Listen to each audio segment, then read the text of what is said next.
love it when I start singing. No, I don't. Back to reality. Back to welcome, Eagle Talk family. We are back. Again. As you see, she's singing for the second episode in a row. I don't know why. Let me just tell you, I am one of those people that the Lord knew not to give me a singing gift because I would listen. Yeah, I would sing y'all under God. the table. I greatly appreciate you.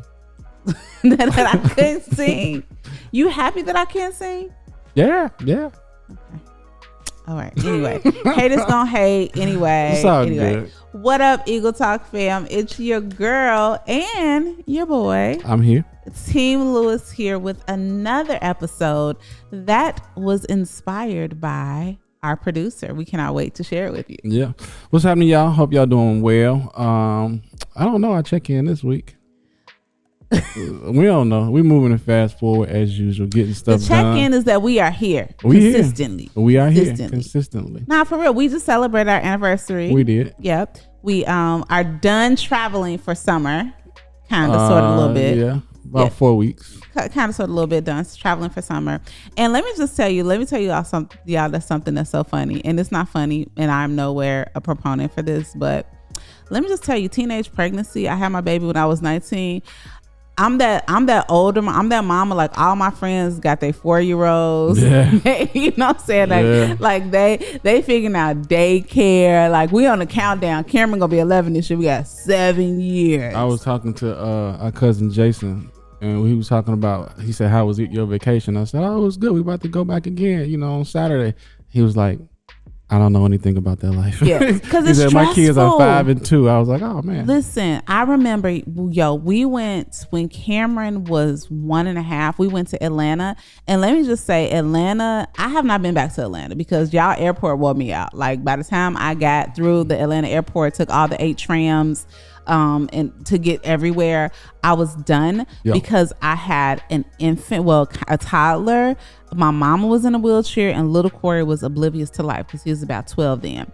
And on the way back from Atlanta, Cameron cried so hard on that flight. Y'all, I was like, I'm not traveling with this fella. Look, I said something else. I'm not traveling with this fella till he 30. So shout out to all the parents that make it do what it do, and y'all gonna, and it's not a vacation with a kid either. Even with our adult kids, it's a trip. Yeah. You on vacation. That's why we go back to one of the episodes we did a couple weeks ago. Glennis, you have to tell us that episode when we talked about the importance of going on a vacation. Yeah. Because if you are confusing your family trip with your loud kids that want McDonald's, that just won't, that cry at the beach, that cry when you take them to the beach, cry when they leave the beach, cry when every store they go into in Disney. Like when you call that vacation, you're sadly mistaken. You're sadly mistaken. It's not vacation. And I don't care if you just go up the street to the hotel and you stay 2 nights without them kids. That's the vacation. Yeah. But all right, we're going to get to something that I want to talk about because we just had a conversation with Glennis here at the house. Yep. And it was right on point what we're going to talk about anyway. And what is the topic, baby? Protect your bag. Your bag. Yours. Mm-hmm. So Glennis, I walk in the door. Okay, we were putting Glennis out there. Yeah, we are. Yeah. I just happened to hear a conversation. Glennis talking about a young lady that reached out to him. I don't know if it's on social media or whatever. And she wanted to go. I think she's trying to get her followers up, a social media influencer. Yep. She has 75,000 followers, and she wanted to take him to, I think, Key West. She wanted to flew him out. Right. So she wanted to hire Glennis. And if y'all don't know who Glennis is, first of all, get in the Eagle Talk community. He be up in there. In that thing. Representing. But Glennis is not a photographer, a videographer. He does reels, he does video, he does editing. Super dope. You're watching his work right now. How about that? Right. So she reached out to him because she was like, okay, I want to flew you out, right? Mm-hmm. To the Key West for a few days, and I want you to do all of this stuff for me, right? And what Glennis asked the lady for? He says something to the effect of, "Do you know how much that's gonna cost? You sure? You sure you want that?" And I'm looking at him like, "Dude, what are you doing?" And he's like, "What?"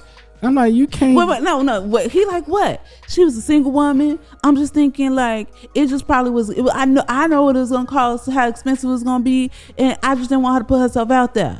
And we was like, she was asking for your services, right? Right. I didn't get that thinking, and I just had to tell him. I said, first of all, you counting the pockets. Count her You're making assumptions about what that sister got. Exactly, and she could be getting sponsored. You don't know. You just don't know. She could have it. Yeah. Like this could be chump change for her. But if she decided that she was gonna put it on her Discover card that she got for a pizza when she was in college, guess what, Glennis? Your job was to protect your bag. So that was a lesson that he learned real quick, because he was sitting there puzzled like, yeah, I might have messed that up. I'm like, yeah, you did. But and I gave him, I won't give you the whole details, but I was in my gym clothes. And I said, well, this shirt is $20. These Lululemons I caught on sale for $59, and these flip-flops at $30. Do it look like, you would have what you have? Exactly. Right? Somebody would judge you. Exactly. And I'm like, this is $100 all top to bottom, $100. And he was like, no, you're right. And it's just, just different thinking. And I told him, I said, this is just not just life, but it's business. You got to protect your business, and that's the most important thing, because you need business to survive. Yes, you do. So I was just, like, we could just go on and on and on. And don't get us wrong, like, we want to put out there that Corey and I are very ethical in our business practices. Yeah. I was listening. We talked last week about a interview that we saw with T.D. Jakes and Stephen Furtick. And T.D. Jakes said, like, it's proven, like, people who go into business with the he gave a statistic, with the sole purpose of making money, they go, like, the chances of their business failing is huge, right? Yeah. But when you go into business with a passion, like you're helping people, I'm a realtor, but my passion is people. My passion is helping people. I helped people in my classroom. Now I get to help people in my real estate business. Corey loves the art of the deal, so it works for him. He loves putting stuff together. Mm-hmm. And even though our number one driver is not money, we have to have some business savvy. And what happens a lot of times, especially with people who are going into entrepreneurship, becoming entrepreneurs, starting a new business, starting a side hustle. Like if you selling, in an MLM, whatever it is, a lot of times we don't protect our bag, because the very first thing is that we give people their no. Mm-hmm. Remember? Which is what Glennis did. And y'all, I'm gonna explain to y'all what this is. And my like a mentor to me, we weren't even talking about business. She told me this. She was like, what happens with most people, because we timid, we don't want to impose, we don't want to ask people, we don't want to, overstep, right? And it's one thing about asking, and it's a different thing about being inconsiderate. So let's just say I'm going to use even a non-business, or no, I'm going to use a business thing. Okay, if I'm setting an appointment, and I want to set an appointment for Wednesday, and I'm confirming my appointment, giving someone their no is saying, hey, I wanted to just confirm our appointment for Wednesday, but if that doesn't work, we can do it another time. Now you're thinking you're being considerate, but guess what you've just done? You've allowed that person an out. You're giving them a way to not honor the commitment that they made. Now, if someone wants to not honor it, they're not going to honor it. But a lot of times in business, we find ourselves giving people their out. And not just in business, with our kids. Hey, bud, I made spaghetti, but if you don't want that, I can make you chicken nuggets. No, homie who cried on the airplane on the way from Atlanta. Like, I'm just saying, I made spaghetti. If you don't want spaghetti, then that's what we got. Right. And what happened with Glennis is that he was so busy. We love you. By the way, we love Glennis. Like, we do. GE edits. But this was a real teachable moment. It was that we were able to just have and make sure that, we're just talking about it right now. But I'm glad you said that. But I want to say something about your bag. Your bag. Okay? What about your bag? Y'all know I study people. I was studying a guy by the name of Tillman Fertitta. He's out of Houston. Mm-hmm. He is a multi-billionaire. He has 60,000. Multi-billion with a B? Yeah. Okay. He has 60,000 employees, and he has amazing restaurant chains. Guess what he owns? One of the restaurants. What? Mastro's. Oh! Yeah. So shout out to the butter cake at Mastro's. So when you go on that vacation, go to Mastro's. He has a couple of hotels in Vegas. Just, the upscale restaurants, he's the owner. Okay.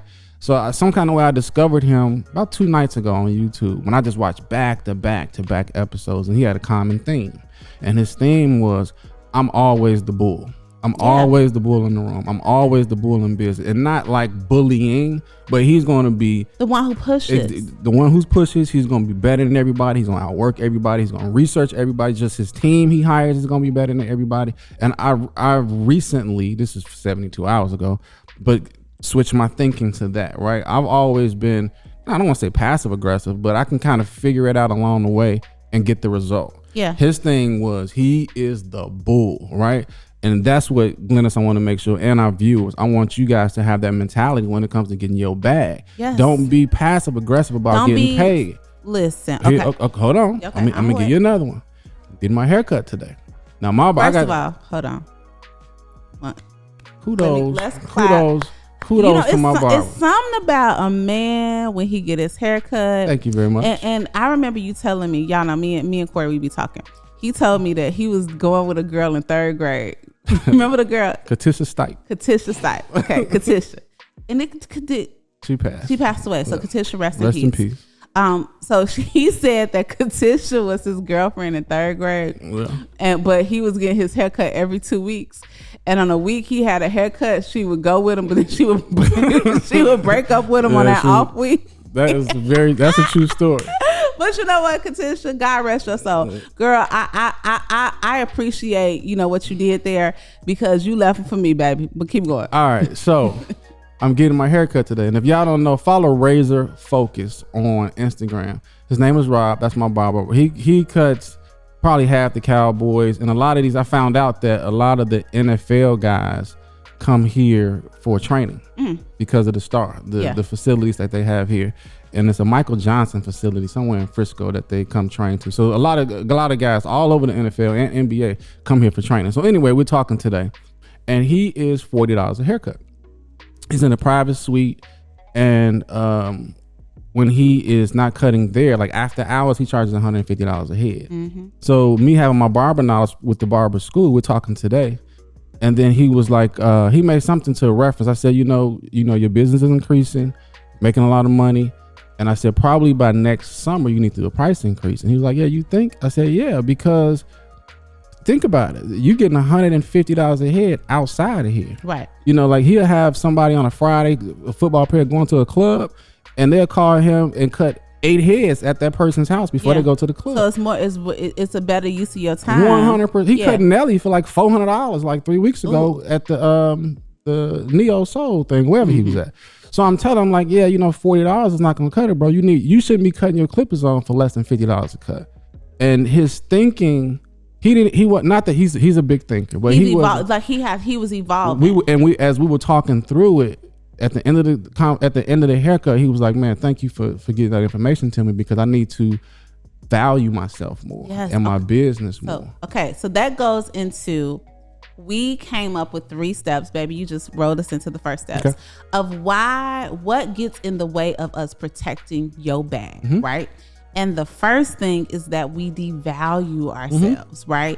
We don't like, are my chicken wings that good? I know everybody like them, but can I charge this?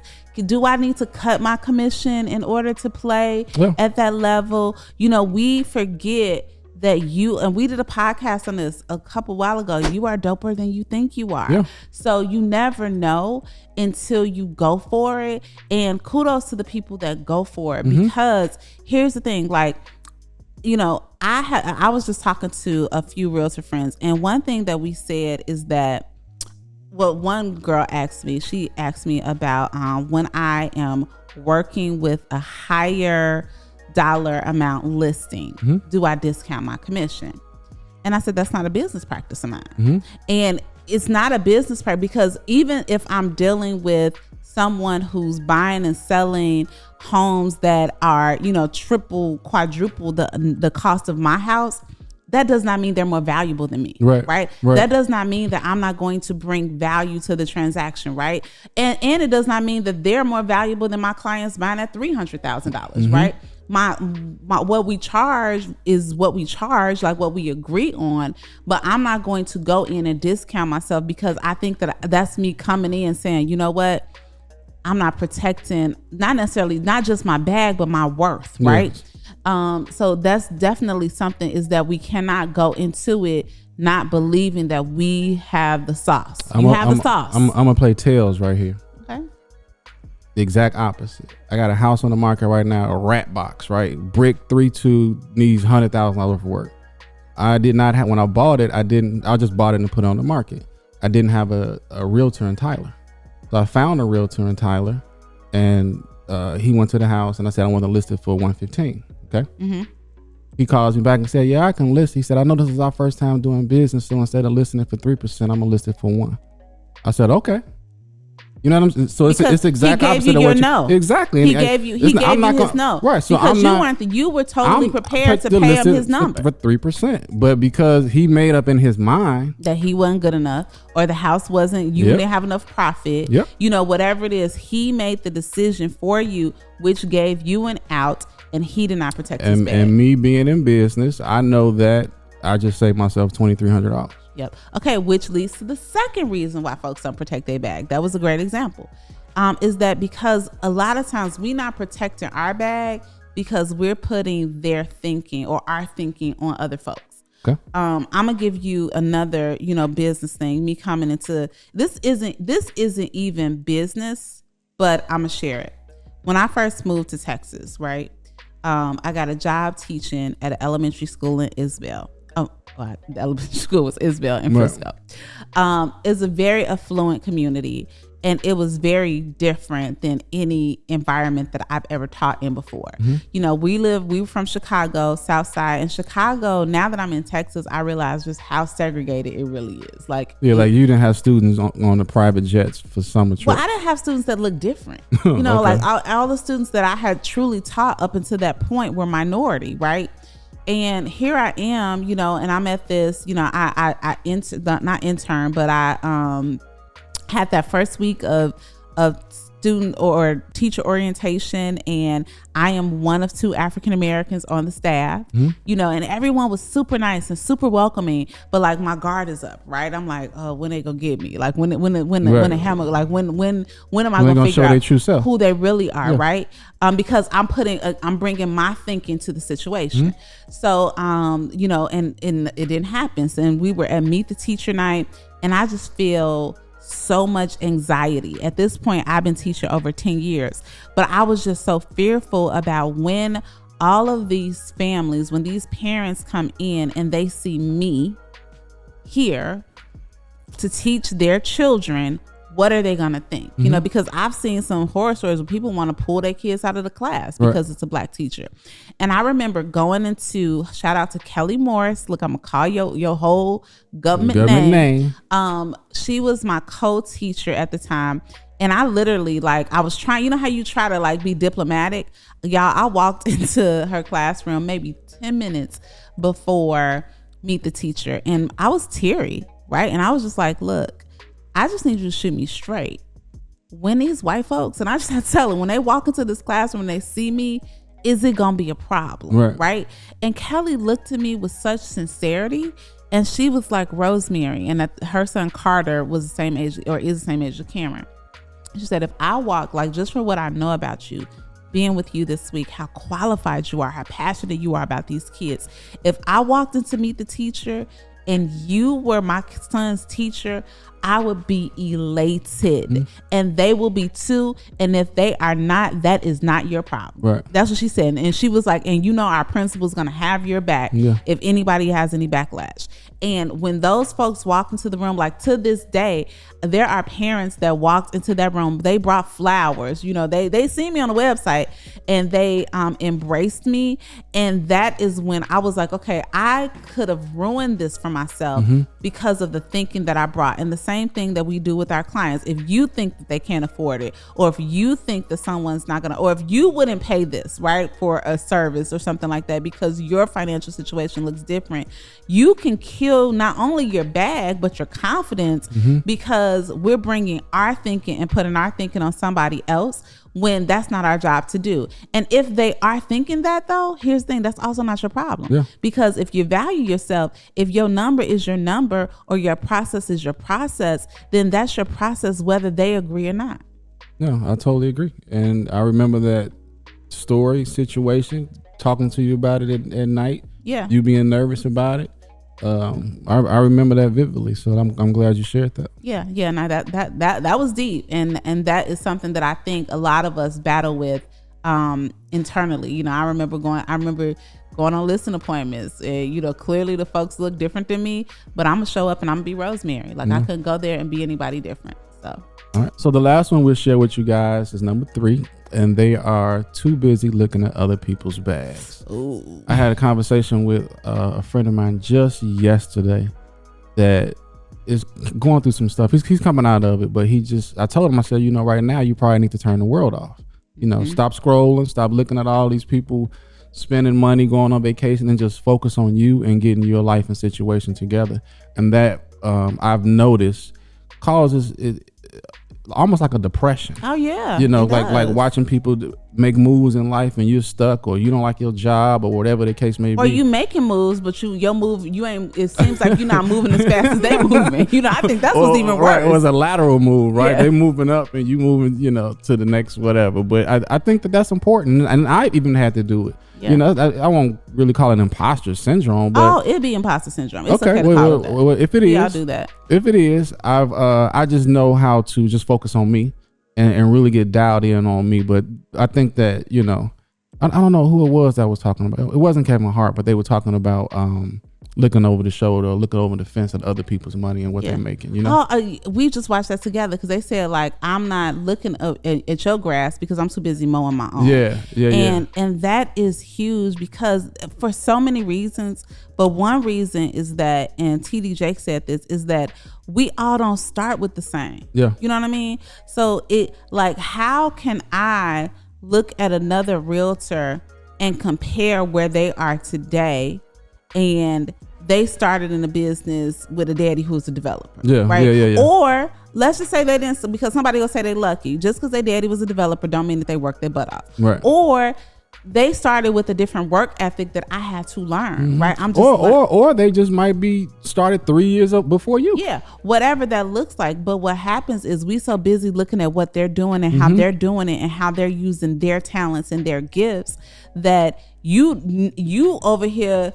Not even, you said a thing once. It was like, while y'all tried to figure out whether the glass was half full or empty, I sold it. You know what I'm saying? Or that line where Jay-Z say, got it, mad at it, and don't want it no more. You know, you finally get what you think somebody else is, you know, got, and you finally get it, and it's kind of like, oh, I ain't want it. It wasn't my dream. It wasn't for me. It wasn't my dream. Yeah. So that is a good one. A lot of times we are so busy looking at what others has, and let's just be real. Like, me and Corey will be honest too. We human, you know, like he said, like sometimes you gotta, like, there have been many times in our lives. I can speak for myself in particular. I've shared with y'all before. I feel like I am a recovered hater. You definitely recovered. I think that I can say I'm recovered at this point. But when I was in my recovering hater stage, because I was straight, like, I wasn't hating out loud, but I was hating in my heart on people, like, ooh, I hope they like, I want to say what I hope. Right. But really it was more of a reflection of what I thought about me. Yeah. And what other people were doing or had, and how I felt about myself. But when I figured out, like, okay, I don't want to be a hater. However, there may be some things that I don't need to watch to protect my peace, because they're triggers for me, right? Like, I'm gonna give you one. I am on E2M Fitness 8-week challenge. Like, it's going really good. A trigger for me on a Friday night, though, is going to be going to Kroger, because I am going to want to pick up a bag of Twizzlers. They're my jam. So in order to protect my peace, it's not that I hate Twizzlers. I actually love them. But in order to protect the goal so that I can focus on what I need to focus on, I need to keep moving and not go to Kroger on my way home on a Friday night, because it's the weekend. And that's the same thing when it comes to protecting your bag. You might have to turn off those things that are going to distract you. And y'all know that little ping you get, that little ping where you be like, I'm happy for them, but I'm also a little sad for me. Right. You know, Right. And if that's the way it is, sometimes we have to turn that off so that we can be laser focused and make sure that we're feeding ourselves the things that are going to propel us, not the things that are going to make us feel, you know, sad about where we are in the moment. Because baby, you got to enjoy the process. You definitely, I mean, that's what the learning is. But going, you know, ending on the protect your bag, I think is really important. That we identify what we want our bag to look like. You know what I'm saying? Because and I'm just being real. You know, and I've shared many a times that I used to think $100,000 a year was a lot of money. Yeah, you know, a lot of us have thought that. It's not. It's not to you. It's not to me. Yeah. But me now knowing what I want my quarterly or annually, you know, situation to look like, I've had to write that down and get some steps. I told you and I told Corey, you know, just last night I wrote down 10 methods on generating new leads. Yeah. I've been in this game almost 20 some years, but I'm still learning, you know, so that number that I think it is, at least for 2022, for 2023 is different. Yeah. There's, you know, there's evolution. 100%. There are levels. There are definitely levels. Yeah. And so I think you need to know what that bag looks like. Absolutely. And just, you know, just knowing that it evolves, you know, like what you looking for or what's an opportunity for you today or not available for you today could look totally different tomorrow. For sure. You know, so having your eyes open and just thinking about, okay, how am I going to make this, you know, TD Jakes, it was such a great interview, y'all. But he talked about just, you know, right now, a lot of us, like a lot of our community are, you know, I would say 30s, 40s, even 50s. This version, like the older version of you, is depending on this version of you to put their head down and work. Yeah, no, what he said everybody has a older person in them that's depending on you to be smart. Yep. That's what he said. Yep. Which totally makes sense, because if you think you're going to start your career at 65, like he said, with bad knees and a messed up hip, then, you know, so now is grind time. Now is grind time, and now is focus time. And grind time, and we just want to say this because we are learning that grind time does not necessarily mean I'm working from sun up to sundown. Right. It means I'm working smarter. I'm getting the right who's in place. Mm-hmm. I'm spending my time. I'm not devaluing myself. I'm charging what, and not even what I'm charging what my services are worth, because we are priceless, right? Right. I'm charging what my services are worth. All of these different things that you're doing now is setting your future self, your future kids, your future grandkids, is setting themselves up. Okay, guys, so we got about 30 seconds left. I want to ask a quick favor. This episode is so important. When it comes out, I'm going to ask everybody that watched this episode to send it to 2 people. Seriously. Because 2 people. Not 1 person, 2 people. The first person might not watch it or vice versa. Somebody else besides you needs to get this episode and really watch it, because many people don't know how to protect their bag. Many people don't. Right? They just don't. And they look at us now, or they look at other people, and they think it happened, you know, in the course of 3 months, and it didn't. This has been a process. So if we can send this to other people and help them get started on thinking about that process, it is shorten up that span. It is shorten up. Listen, and I remember, Corey, you say this all the time. You want to get mentorship. You want to get a coach. You want to get these things because you want to minimize your mistakes. 100%. Yep. And I definitely think this is one of those. Sometimes we be doing the episode. We like, man, listen to this again. There's been plenty of times I've been on the treadmill a couple of days straight and watched the same episode just because it's gems, man. Can you imagine getting this information 20 years ago? I cannot. But y'all can. All right. All right, Eagles, we are so grateful for you. Thank you so much for tuning in with us. And in addition to sending it, y'all go ahead and give us a 5-star review. Please. On all of the podcasts. Light up YouTube. Listen, we about that life over here. So that's who we are and what we are doing. See y'all. Bye, y'all. Protect it. Go get it. Peace.